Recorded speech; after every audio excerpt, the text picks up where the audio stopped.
നമസ്കാരം. ഞാൻ Sukumari, astro service online ഗ്രൂപ്പിൽ നിന്നും.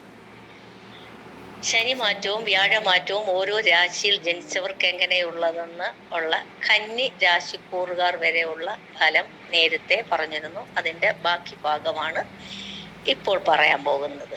അതായത് 2025 മെയ് 14 രാത്രി 10:36 ഇടവൻ രാശിയിൽ നിന്ന് വ്യാഴം മിഥുന രാശിയിൽ പ്രവേശിക്കുന്നു. 2025 മാർച്ച് 29 രാത്രി 9:38 കുംഭൻ രാശിയിൽ നിന്നും മീനൻ രാശിയിൽ ശനി പ്രവേശിക്കുകയും ചെയ്യുന്നു. കന്നി രാശിക്കൂറുകാരുടെ വരെ നക്ഷത്രക്കൂറുകാരുടെ ഫലങ്ങൾ നേരത്തെ ഉള്ള ഇതിൽ പറഞ്ഞിരുന്നു. അടുത്തത് ഇനി നമുക്ക് തുലാക്കൂറുകാർക്ക് എങ്ങനെയെന്ന് നോക്കാം. അതായത് തുലാക്കൂറുകാർ ചിത്തിര അര ചോതി വിശാഖം മുക്കാൽ നക്ഷത്രക്കാർക്ക് ശനി 6-ാം ഭാവത്തിലും വ്യാഴം 9-ാം ഭാവത്തിലുമാണ് സഞ്ചരിക്കുന്നത്. ഈശ്വരീയ കാര്യങ്ങളിൽ ശ്രദ്ധ, സൗഭാഗ്യം, ധനപ്രാപ്തി, കളത്ര പുത്ര സൗഖ്യം, വിഷയസുഖങ്ങളിൽ വിരക്തിയും ഫലം. കാലം പൊതുവെ അനുകൂലമാണ് ഈ കൂറുകാർക്ക്. ഇനി വൃശ്ചികക്കൂറുകാർ വിശാഖം 4-ാം പാദം, അനിഴം, തൃക്കേട്ട നക്ഷത്രക്കാർക്ക് ശനി 5-ാം ഭാവത്തിലും വ്യാഴം 8-ാം ഭാവത്തിലും സഞ്ചരിക്കുമ്പോൾ രോഗ ദുരിതാദികളും ധനപരമായ ബുദ്ധിമുട്ടുകളുമാണ്. കാലം പൊതുവെ ഗുണമേന്മ കുറവുള്ളതാണ്. ശ്രദ്ധിക്കുക.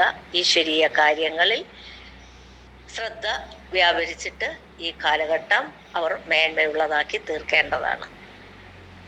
ഇനി ധനുക്കൂറുകാർ മൂലം, പൂരാടം, ഉത്രാടം, ആദ്യപാദ നക്ഷത്രക്കാർക്ക് ശനി 4-ലും വ്യാഴം കളത്ര സ്ഥാനത്തും സഞ്ചരിക്കുമ്പോൾ കളത്രപുത്രാദി സൗഖ്യവും എന്നാൽ കുടുംബപരമായ അസ്വസ്ഥതകളും നേരിടേണ്ടി വരും. മാതാവ്, കുടുംബാംഗങ്ങൾ, വാഹനം എന്നിവ മൂലം ധനവ്യയത്തിനും അതൃപ്തിക്കും കാരണമാകാം. മകരക്കൂറുകാർ ഉത്രാടം മുക്കാൽ, തിരുവോണം, അവിട്ടത്തര നക്ഷത്രക്കാർക്ക് ശനി 3-ലും വ്യാഴം 6-ലും സഞ്ചരിക്കുമ്പോൾ ശത്രു രോഗാദികൾക്ക് ആശ്വാസവും സഹോദര സഹായക ഗുണങ്ങളും പ്രതീക്ഷിക്കാം.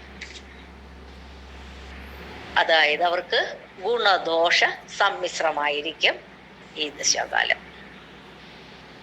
ഇനി കുംഭക്കൂറുകാർ അവിട്ടം 3-4 പാദവും ചതയം പൂരുരുട്ടാതി മുക്കാൽ ഭാഗത്തിനും ശനി 2-ലും വ്യാഴം 5-ലും സഞ്ചരിക്കുമ്പോൾ ധനപരമായ ബാധ്യതകളും വാക്ക്, പ്രവൃത്തി മുതലായവ കൊണ്ടുള്ള കഷ്ടനഷ്ടങ്ങൾ സഹിക്കുന്ന കാലം കൂടിയാണ്. എന്നാൽ സന്താന ഗുണവും ഈശ്വരാനുകൂല്യവും ഉണ്ടാകും. മീനക്കൂറുകാർ പൂരുരുട്ടാതി അവസാന ഭാഗം, ഉത്രട്ടാതി, രേവതി നക്ഷത്രക്കാർക്ക് ശനി ജന്മത്തിലും വ്യാഴം 4-ലും സഞ്ചരിക്കുമ്പോൾ പലവിധ ദുരിതങ്ങളും സാമ്പത്തിക നഷ്ടവും സമാധാനമില്ലായ്മയും കുടുംബ സൗഖ്യക്കുറവും ഫലമാകുന്നു. അതായത് ഇനി ഗ്രഹങ്ങൾ ചാരവശാൽ സഞ്ചരിക്കുന്ന രാശികൾ ആ ഗ്രഹത്തിന് ബലമുള്ളതാണെങ്കിൽ ദൂഷ്യഫലങ്ങൾ നന്നേ കുറവായിരിക്കും. അഥവാ അനുഭവപ്പെട്ടാലും കാഠിന്യം കുറവുമായിരിക്കും.